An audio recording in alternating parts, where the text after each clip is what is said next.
Você está sendo manipulado. Você olha para o mundo e percebe que as coisas estão malucas, né? Estão fora do lugar. As pessoas estão se comportando de maneira estranha, imprevisível, e dentro de você tem uma inconformidade com tudo que está acontecendo. A sua esposa age de uma forma estranha, seus filhos, influenciados pela cultura atual, pela mídia. Você tem um sentimento no coração e esse sentimento é de inconformidade. Você quer fazer algo para mudar isso, é por isso que você está aqui nessa aula. O que está acontecendo é que você está sendo fruto de uma manipulação dos engenheiros sociais a partir do que nós chamamos de a janela de Overton. Ou seja, engenharia social, nós falamos acerca de homens que estão produzindo o mundo da forma como ele está. Então eu quero falar hoje sobre engenharia social e janela de Overton, que para mim é um dos assuntos mais importantes e mais urgentes que nós temos. Overton foi um cientista político, não vou entrar aqui tanto na pessoa de Overton, que não faz tanta diferença para nós. Mas ele foi um cientista político lá em Michigan, nos Estados Unidos, e criou uma teoria. Na verdade, nem foi ele que criou, ele usou essa teoria durante a sua vida, deu nome a ela, mas quem realmente organizou de forma sistemática as suas ideias foram seus alunos após a sua morte. Então, ali na década de 60 ele nasce, até 2003 mais ou menos ele morre, e Overton criou uma teoria que simplesmente impactou o mundo, de forma que a forma como nós agimos, nos comportamos, é uma antes e depois de Overton. Qual que é o objetivo da janela de Overton? Mudar e medir a opinião pública. A princípio era somente medir a opinião pública, mas nós sabemos que os homens embebecidos pelo poder, eles vão usar essa ferramenta agora para manipular as massas e emplacar as suas ideias. Então, quando eu digo sobre janela de Overton, ela geralmente não vai estar desassociada da engenharia social. Engenharia social é basicamente nós entendermos que as coisas, elas não estão como elas deveriam estar, mas elas estão por algum motivo. E o motivo é, alguém quis que elas estivessem assim. Você consegue perceber isso? Você olha para o mundo e diz, as coisas estão de uma forma maluca, desordenada, doente, mas elas não deveriam estar assim. Alguém pensou, projetou, arquitetou e produziu o mundo como nós o vemos hoje. O objetivo é mudar a opinião e também medir a opinião pública. O efeito disso é transformar algo que outrora era impensável em algo que não é somente aceito, como se tornou popular, como se tornou, por exemplo, um projeto de lei. Você consegue já ir aí fervilhando na sua cabeça alguns pensamentos sobre conceitos, ideias, ideologias que outrora eram impensáveis. As pessoas sequer paravam para debater aquilo, mas hoje se tornou o novo normal? Pensa, por exemplo, na cannabis, né? Na maconha. Nas décadas de 50, 60, ela sempre estava associada à criminalidade. Então, a opinião pública geral era de que ela fazia mal para a sociedade e nem se debatia, nem era pensado na sociedade a ideia de legalizar a maconha. Mas hoje você vai nos Estados Unidos da América, você vai em países, em vários lugares como na própria Irlanda, enfim, você vai encontrar furgões, né, vendendo maconha no espaço público. Você vai encontrar, por exemplo, em Amsterdã, na Holanda, vitrines onde as pessoas passam e encontram maconha. Na Europa, em grandes lugares da Europa, já está legalizado. Imagina o que aconteceu para que aquilo que era impensável se tornasse não somente popular, mas legalizado dentro dos parâmetros da lei. Isso acontece também, por exemplo, com a ideologia de gênero, né? Nas décadas de 90 era algo impensável, né? Não se debatia isso, porque afinal era tido até como algo completamente fora da normalidade. Mas de repente ela começa a ser inserida no debate público, num primeiro momento como uma doença psicológica, como um distúrbio, depois ela começa a passar por um processo cada vez mais de aceitação, onde ela se torna uma liberdade individual, uma pluralidade de ideias, de identidades e até ela ser legalizada em muitos países. E isso acontece, por exemplo, também com o aborto, né? Quem diria que o mundo iria legalizar o assassinato de bebês? Mas um dia ela já foi uma ideia impensável. Então imagina a janela de Overton como uma ferramenta ou uma arma usada para fazer essa mudança, né, de dois extremos, algo que era impensado e algo que passou por um processo de transformação até chegar em algo popularizado e até legalizado. E aí a gente não pode deixar de lembrar que existem outras coisas que em vários países ainda são impensáveis, como o poliamor, como a eutanásia, como a própria pedofilia, né, que já começa hoje a ser inserida no debate como sendo um distúrbio e logo vão progredindo, né, ou regredindo, seria uma palavra mais ideal, para outros conceitos, como se fosse uma questão comportamental. Ninguém escolhe ser pedo, né? As pessoas se tornam, enfim, uma série de ideias que vão começar a surgir no debate público com a finalidade de legalizar esse crime hediondo que é a pedofilia. Mas vamos pensar o seguinte, o que é engenharia social? Mais uma vez, engenharia social é nós entendermos que as coisas estão dessa forma porque alguém preparou isso de forma antecipada, alguém programou, alguém praticou uma série de eventos coordenados para que mudasse a cultura, mudasse o pensamento, o valor, para que a sociedade pensasse e agisse de determinada forma.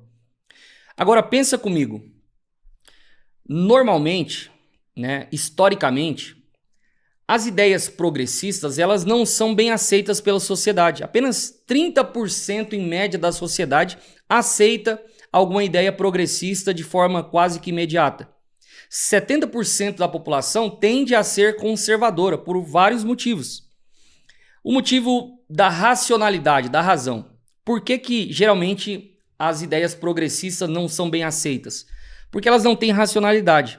Você pensa, por exemplo, que as ideias conservadoras elas têm um embasamento racional e lógico.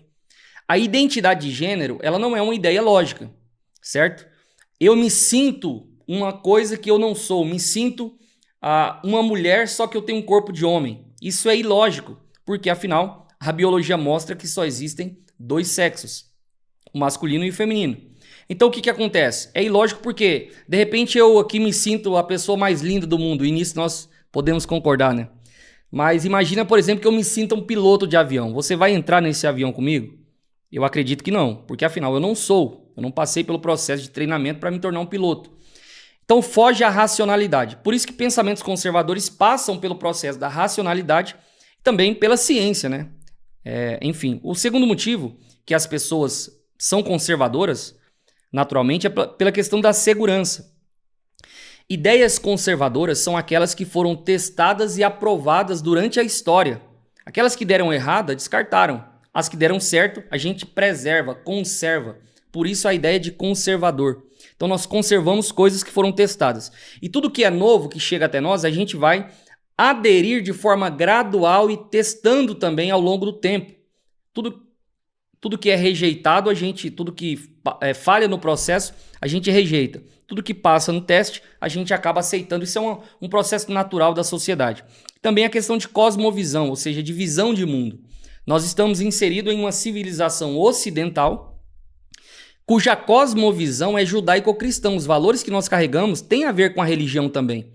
Então, os valores conservadores estão atrelados à fé cristã, de certa forma. Eles bebem desses valores porque também são princípios aplicados e validados ao longo da história. É preciso que você entenda basicamente isso, né? Que as ideias progressistas elas são inseridas na sociedade não de forma natural. Tudo que você está vendo hoje, as bizarrices que você vê à sua volta, não é fruto da evolução da mentalidade do ser humano que de repente decidiu expandir a mente. Olha, de repente eu saí da caixa e agora eu sou livre, né? A própria palavra woke significa alguém que acordou. Nossa, de repente eu era alguém retrógrado e agora eu acordei para a vida, eu aceito a ideologia de gênero, eu aceito o aborto, eu aceito a legalização da droga, tá tudo normal. Não, isso é imposto na sociedade através da janela de Overton, né? Os engenheiros sociais usam essa ferramenta para mudar a opinião pública, gerar uma aceitação e trabalhar também a questão da espiral do silêncio, que é basicamente quanto mais pessoas tentam falar, elas acabam se isolando, porque afinal a maior parte da população já aceitou. Se você não aceitar, você já não faz mais parte do grupo. Então, naturalmente, o ser humano começa a aceitar coisas em silêncio, mesmo discordando, para pertencer, continuar pertencendo ao grupo da igreja, da família, do trabalho, enfim, grupos sociais. E aí, qual é a motivação? O que acontece? Por que os engenheiros sociais, né, os homens que governam o mundo, são poucas pessoas que governam o mundo, por que eles fazem isso? Por vários motivos. Motivos ideológicos, eles realmente acreditam naquela ideologia e acham que vão conseguir produzir um paraíso na Terra através dessas metodologias. Grande parte pela questão financeira mesmo, econômica, ou seja, são homens poderosos que lucram muito, desestabilizando os países e gerando uma cultura destrutiva. Como, por exemplo, o caso da indústria farmacêutica. Você acha que não é muito mais interessante economicamente para os bilionários, né, donos de grandes farmacêuticas, vender a ideia de que você precisa de um anador cada vez que a sua cabeça dói, de que você precisa de um Torcilax, eu tô fazendo propaganda aqui, de um remédio para os músculos toda vez que você joga um futebol? Isso é interessante para eles e isso é gerado de forma intencional. Também por questões religiosas. Vou dar um exemplo do Islã. A Europa está toda islamizada, né? Mas ela não está naturalmente islamizada, como se o Islã crescesse de uma forma natural. Não. Existem engenheiros sociais usando da janela de Overton para mover a religião, para mover a ideia de aceitação. Na Europa, há um tempo atrás, seria absurdo imaginar que as mulheres usariam burcas, né, tampando seu corpo de forma completa, deixando apenas os olhos. E hoje a Europa aceita isso com muita facilidade. E se você disser algo contra, simplesmente você está intentando contra a cultura islâmica, que já se tornou praticamente a cultura europeia. Então imagine que pessoas estão usando a janela de Overton para manipular as massas com várias motivações, seja ela econômica, financeira, ideológica e também religiosa. E aí é uma coisa importante, né, que a janela de Overton ela pode ser aplicada a qualquer pauta social. Exatamente qualquer coisa. Nada é absurdo demais para manipular a opinião pública que não possa ser colocado dentro da janela de Overton. E aí eu quero desenhar para vocês agora para que isso fique no seu imaginário. Cria aí um mapa mental, né? Então vou colocar aqui algumas imagens na tela, você vai ver esse mapa mental de como funciona a janela de Overton. Para que algo saia do extremo absurdo, uma ideia saia do extremo absurdo, impensável, até se tornar uma questão política e legalizada. Veja aí o processo, né? Então o processo é impensável. Você pega uma ideia absurda, sei lá, a inteligência artificial agora vai dar aula para os seus filhos. Imagina, não vai ter nenhuma pessoa humana, somente a inteligência artificial. Hoje, por mais que as IAs, né, elas estão muito avançadas, isso é impensável. Nós controlamos a IA, nós precisamos entregar um prompt para a IA para ela responder a isso e ela nos dá um resultado. Mas hoje é impensável, mas e amanhã?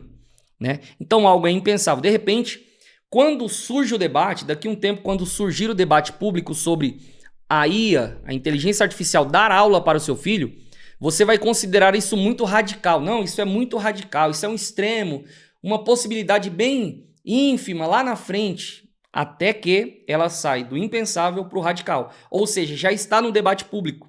Depois ela vai para o aceitável, que é basicamente o seguinte: eu aceito com uma certa neutralidade, eu não tenho muito uma opinião formada, mas eu aceito, vou fazer um teste, né?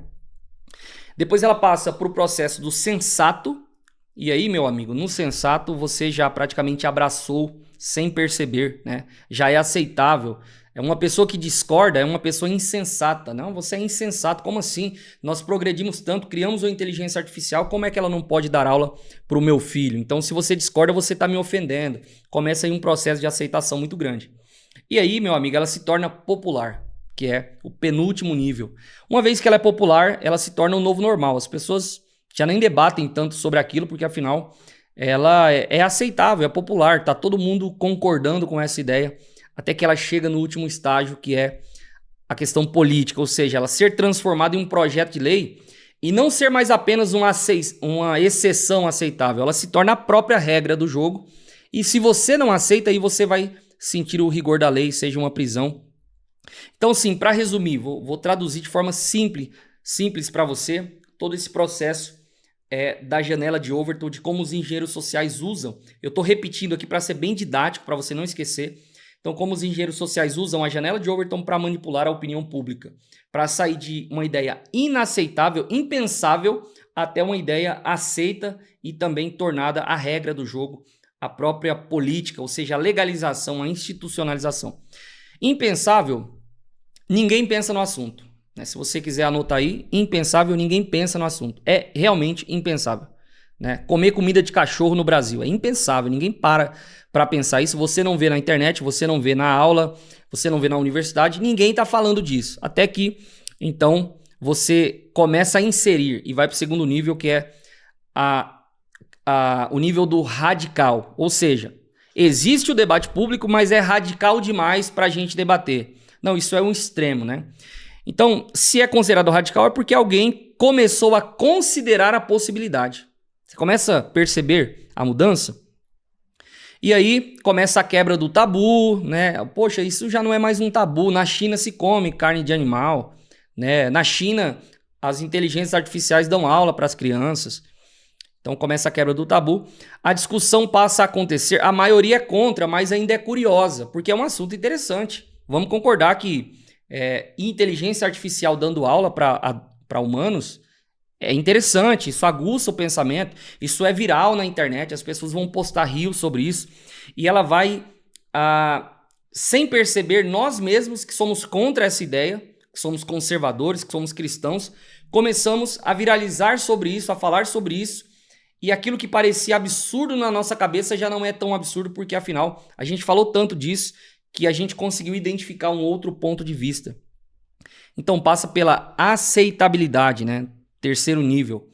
E a aceitabilidade não é só concordo, é também a neutralidade.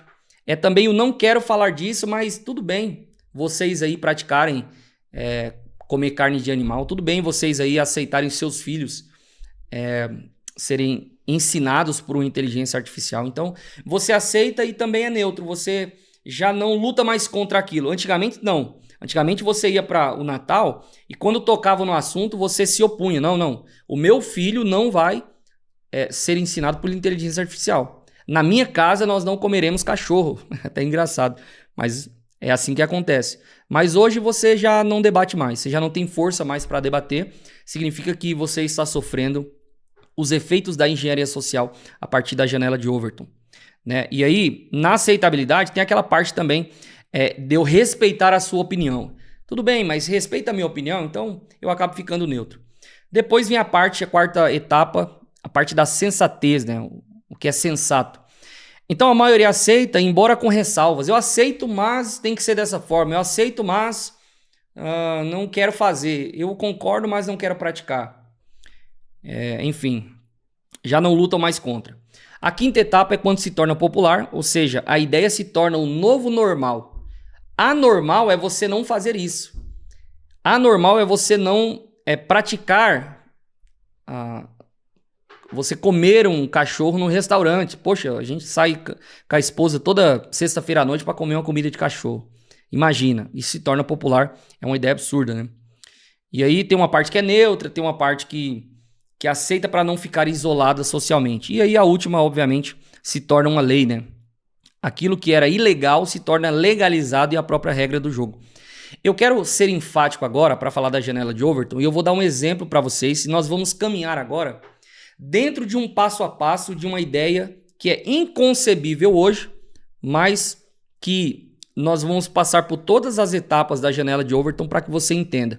Enquanto eu falo sobre essa ideia que vai ser o canibalismo, eu quero que você abra a sua mente e comece a aplicar isso ou a perceber como isso foi aplicado historicamente para a legalização das drogas, para a legalização do aborto. Nós estamos em um processo de quase aceitação da ideologia de gênero, as pessoas já não debatem tanto mais. Ainda há um fogo ali na internet, as pessoas se opunham, mas você percebe que cada vez está diminuindo. O mundo está tão maluco, né? O professor Olavo de Carvalho falava sobre várias teorias de manipulação, mas dentre elas um assunto chamado o limite do absurdo.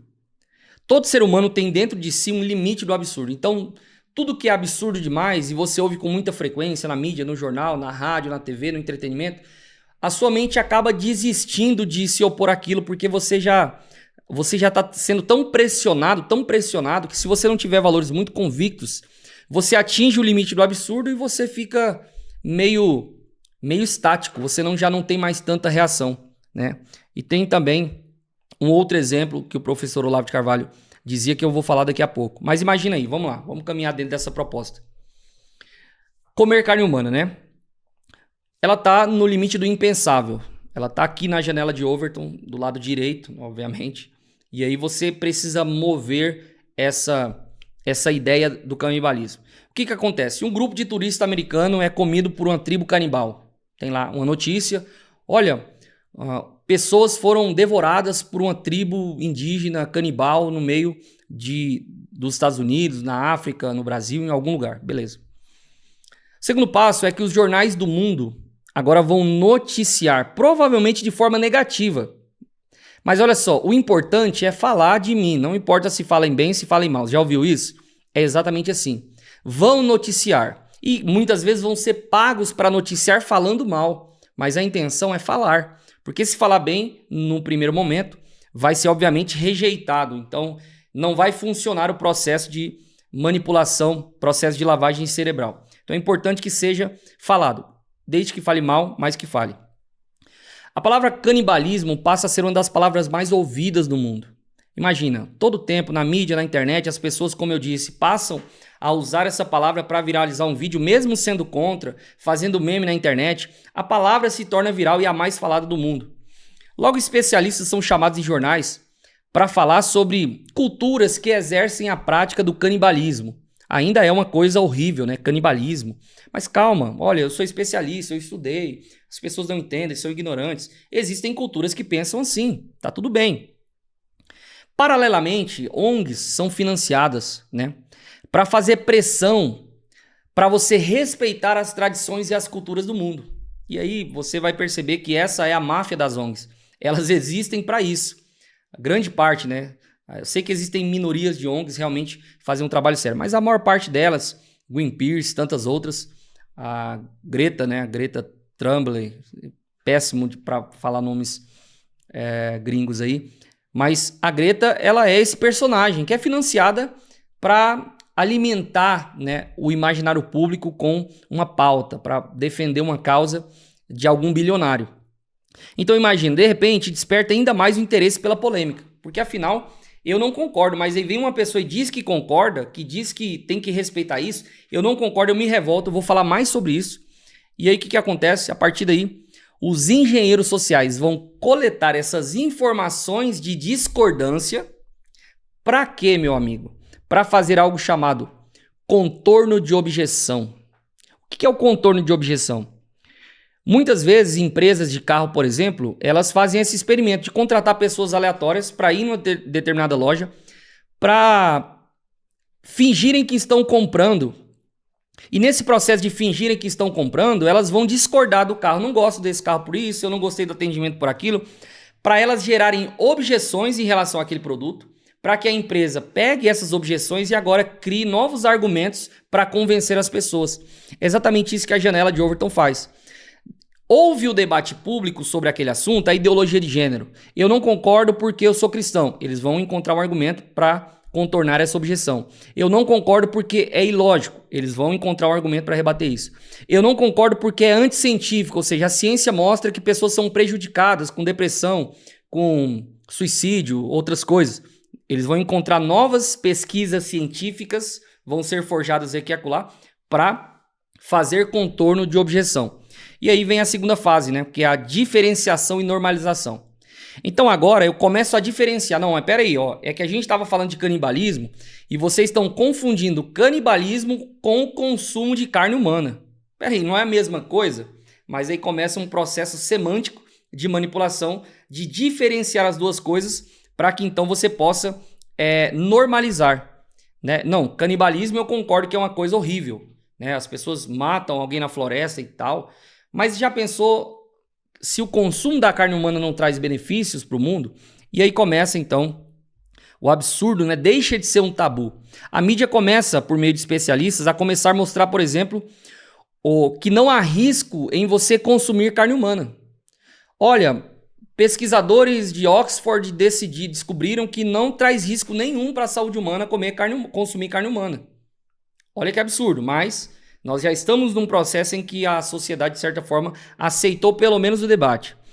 Tribos indígenas historicamente fizeram isso há milênios. Olha os argumentos. E não está correto? Não fizeram isso mesmo? Começa-se então o jogo da manipulação.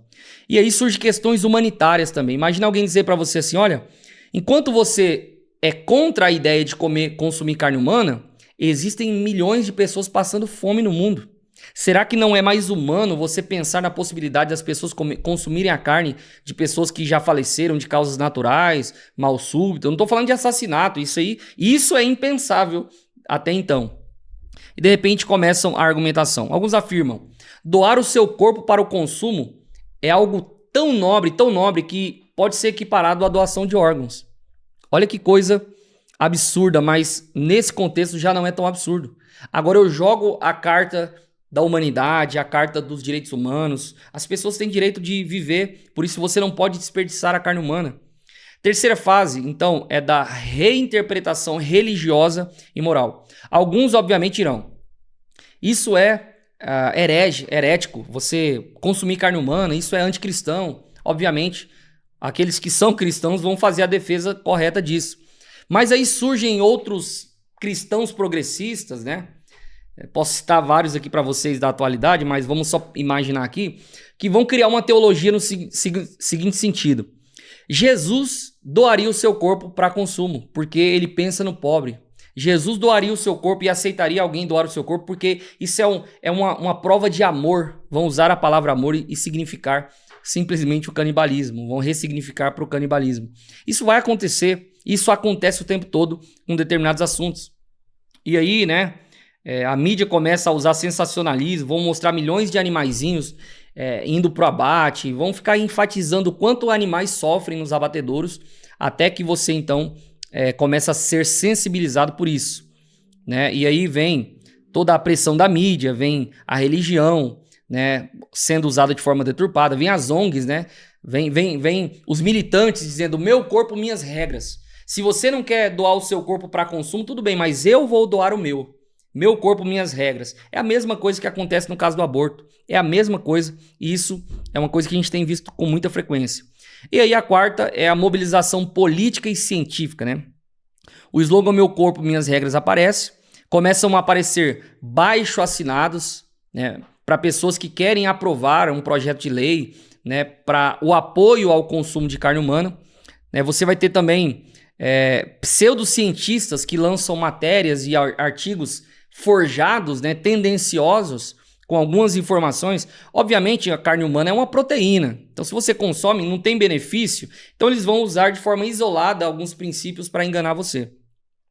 E aí vem uma das coisas mais terríveis, que é a ressignificação semântica. Então, eles vão pegar a palavra consumo de carne humana, vão transformar em algo mais bonito. Por exemplo, carne ecologicamente sustentável ou carne ecologicamente correta. E aí, meu amigo, você já não é mais canibalismo, e aí já não é mais consumo de carne humana, agora é consumo de carne ecologicamente correta. E mudando a linguagem, você muda a cultura, você muda o pensamento, você muda o comportamento, porque afinal você está sendo manipulado e está cedendo a um movimento chamado janela de Overton que engenheiros sociais usam para te manipular. A quinta fase é a popularização. Acontece que aqui há um reset na sua mente.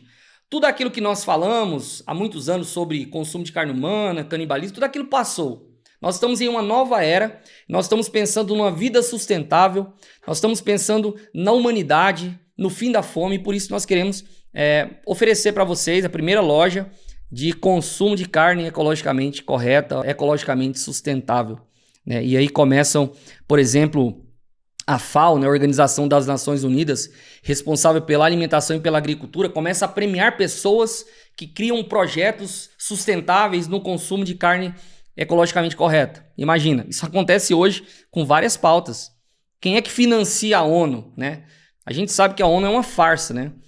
Não somente a ONU, como essas organizações mundiais, elas servem a bilionários, a interesses próprios. E de repente, a gente começa a falar sobre essa carne ecológica, difundir cartilhas do mundo, né? Isso aconteceu com a palavra homoafetivo, por exemplo, né? Não é mais gay, não é mais homossexual, agora é homoafetivo. Então pega a palavra bonita que é afetividade, né? De um pai para um filho, de um esposo para uma mulher, e agora joga dentro da agenda LGBT. E aí quem não concorda com isso, quem não concorda com a ONU, que é praticamente um deus da informação, dos valores e de como o mundo deve seguir, você se torna um extremista, né? Você agora é rotulado como alguém que é negacionista, reacionário, anti-ciência. Olha só que coisa absurda. E aí, meu amigo, a janela de Overton foi movida.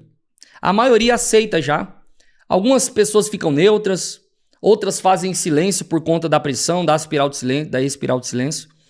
E aí, sempre vai haver, obviamente, uma minoria, que são os remanescentes, como diz a Bíblia Sagrada, as pessoas que não se conformam, que no caso essa pessoa é você. Talvez não por conta do canibalismo, mas por várias e várias pautas que você está inconformado de aceitar isso dentro da sua casa, dentro da sua vida, dentro da sua profissão, e é por isso que você está aqui junto comigo. A quinta etapa é a institucionalização. Isso se torna um projeto de lei, né? Na verdade, é a sexta etapa, né? Institucionalização. Se torna um projeto de lei, é agora a regra do jogo. Se você fizer algo contra isso, você pode até ser preso, ser punido com o rigor da lei por conta da sua não conformidade. E aí vem uma coisa interessante. Décadas, anos depois, vai ser impensável que um dia as pessoas fizeram de forma diferente, como acontece hoje. Como assim? Existem países que olham para o passado e dizem, como assim algum dia proibiram o aborto? Infelizmente isso vai acontecer. Agora vamos caminhar para o seguinte sentido, né? Quem são os engenheiros sociais? Ou melhor, por que o mundo está como ele está? Porque existem engenheiros sociais, bilionários, grupos de interesse que estão tornando o mundo dessa forma. Não se esqueça de uma frase de Edward Bernays, né? Acho que é assim que fala, pai das relações públicas. Ele foi simplesmente o homem que inseriu o bacon na dieta americana. Ninguém comia bacon no café da manhã nos Estados Unidos. Esse cara foi o responsável. Esse cara trabalhou para uma empresa, lembrando, ele foi sobrinho de Freud, né? Então, pai da psicanálise. Então, ele usou as teorias freudianas como instrumento de manipulação também. Ele é o pai do consumismo, é o pai das relações públicas, o pai da propaganda moderna. Edward Bernays é simplesmente o cara que mudou a forma das pessoas enxergarem muitas coisas, dentre elas o bacon no café da manhã e também o próprio cigarro, né? Ele foi contratado por uma empresa e ela queria expandir os seus negócios, estava falindo, e existia uma parte da sociedade que não fumavam, que eram as mulheres. Ele simplesmente organiza uma passeata feminista, ele usa o feminismo para vender e lucrar mais. Ele coloca algumas feministas em passeata fumando cigarros, né? Aquilo era impensável. Não era do comportamento feminino fumar, até porque já se tinha a ideia de que o fumo fazia mal, o tabaco fazia mal para a saúde humana. E simplesmente ele convence algumas feministas a fumarem, aquilo vira matéria, vira mídia. Ele criou um hábito americano naquele tempo que não havia. As mulheres passaram a fumar, passaram a consumir. Então, se ele tinha 50% da sociedade consumindo e outra que não consumia, ele criou uma necessidade, convenceu as mulheres, ou seja, as mulheres do movimento feminista, a lançarem essa pauta como se fosse uma ideia de liberdade. E as mulheres aderiram, e ele então tornou o patrão dele muito, muito rico, muito próspero financeiramente, porque afinal ele conseguiu manipular até o movimento feminismo, o movimento feminista, para conseguir vantagem financeira. E aí, uma coisa muito importante para a gente caminhar aqui para o final. Opinião pública. O que é opinião pública? A opinião pública fala que tal presidente está em maior evidência e com mais chances de ganhar a eleição. O que é opinião pública?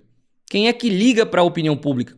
A opinião pública o escritor chamado Walter Lippmann, ele diz basicamente no seu livro Opinião Pública, que a opinião pública ela existe de duas formas. A opinião pública com O maiúsculo, né? Opinião com O maiúsculo, ou seja, com letras maiúsculas, que seria a opinião de poucos intelectuais, né? Que realmente pensaram sobre o mundo e eles chegaram às seguintes conclusões e eles compartilham isso em artigos científicos, eles compartilham isso com a mídia, eles dão entrevista hoje, né? Seria em podcast. Compartilham a verdade com as pessoas. Seria a opinião desses especialistas, realmente especialistas. E a opinião pública geral, que é da massa manipulada, essa com letras minúsculas, ou seja, aquilo que as pessoas estão cada vez mais aceitando por conta desse processo de engenharia social. Só para vocês terem uma ideia, a palavra fake news, né, em outubro de 2016, ela era uma palavra comum, irrelevante. Poucas pessoas pesquisavam fake news, né, notícia falsa na internet. Mas aí veio a campanha do Donald Trump. Donald Trump começou a liberar algumas ideias conservadoras e aquilo começou a ganhar popularidade e de repente começou-se uma campanha, né, massiva contra ele, dizendo que ele era um homem fascista, que ele era um homem extrema-direita, ditador e tal, como aconteceu também no Brasil. De repente, as pesquisas apontavam que ele perderia em 90% dos cenários, ele perderia a eleição. Mas o que aconteceu? Ele ganhou as eleições. Aí, meus amigos, aconteceu o seguinte fenômeno. Antes de outubro de 2016, fake news era um termo irrelevante. Olha essa informação aqui. Teve um pequeno aumento em 6 de novembro, já mais próximo da eleição, né? Porque começaram a dizer tudo que ele está dizendo é mentira. Essas ideias dele são mentirosas.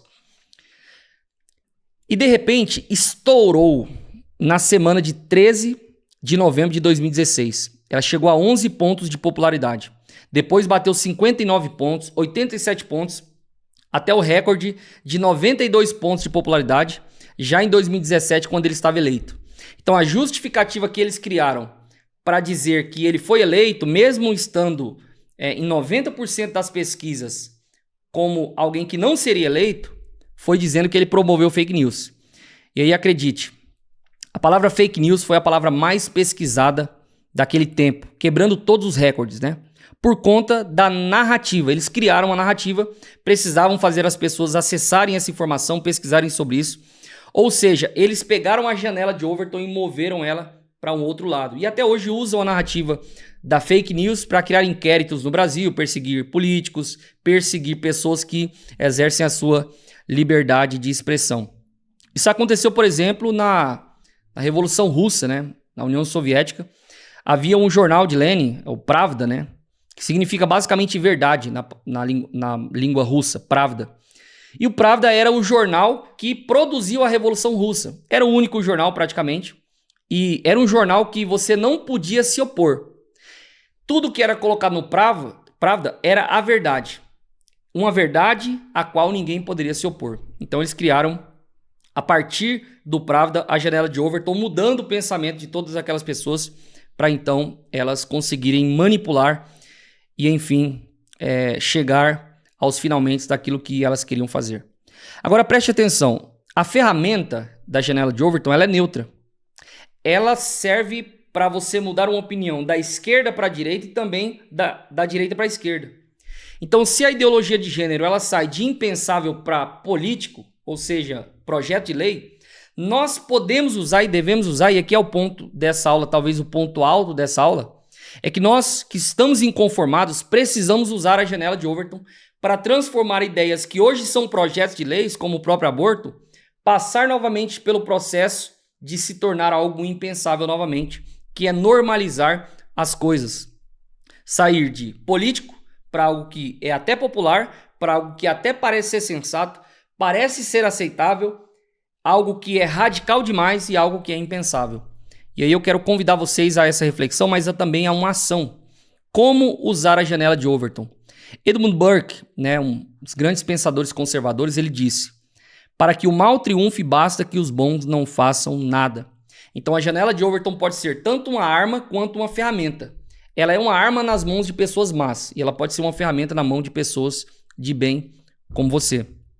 Vamos dar um exemplo. A família tradicional. Hoje está praticamente impensável, né? Existem tantos modelos de família que hoje são aceitáveis, que estão se tornando projetos de lei, que nós precisamos mover a janela de Overton novamente, da esquerda para a direita. Como faremos isso? tornando uma introdução ao assunto, né? Nós precisamos engajar nas redes sociais, no debate público, em podcasts, em sala de aula. Depois, normalizar, falar para as pessoas. O normal é um homem, uma mulher e sua família. Nós precisamos falar sobre isso, normalizar isso. Depois vem a pressão social e movimentos sociais promovendo o orgulho, marcha do pai e da mãe, marcha da família, marcha para Jesus. Precisamos fazer pressão. Depois, reforço da linguagem, né? Paternidade responsável, família natural, são termos que nós também devemos usar para mover a janela de Overton nesse assunto, mas eu quero que você pense em todos os outros. Até criar projetos de leis como, por exemplo, incentivo para casais estáveis, para famílias naturais. Normalizar, legalizar e realmente fazer a diferença, né? Combater a ideologia de gênero, expor os riscos científicos da incoerência, né? Expor os danos que causam na vida de pessoas que aderem à transição de gênero, por exemplo. Uma coisa irreversível, né? Colocar próteses ou tirar algum órgão genital. Tudo isso precisa ser falado, porque afinal as pessoas estão sendo manipuladas. Últimas estratégias para a gente pensar. Alfabetização midiática. Saber identificar quando a ideia é verdade e quando não é. Precisamos difundir isso. Reforçar valores culturais, fundamentais, morais e sólidos. E também formar redes de influência para impedir que determinadas janelas sejam deslocadas. Ou seja, é isso que nós estamos fazendo aqui, né? Nós precisamos nos unir, nós precisamos entender o que é a janela de Overton e não ser engenheiros sociais. Nós não precisamos disso, porque afinal nós temos do nosso lado a verdade. E uma vez que nós estamos em busca da verdade, certamente nós iremos transformar a sociedade, transformar a nossa geração e deixar um legado para as próximas gerações.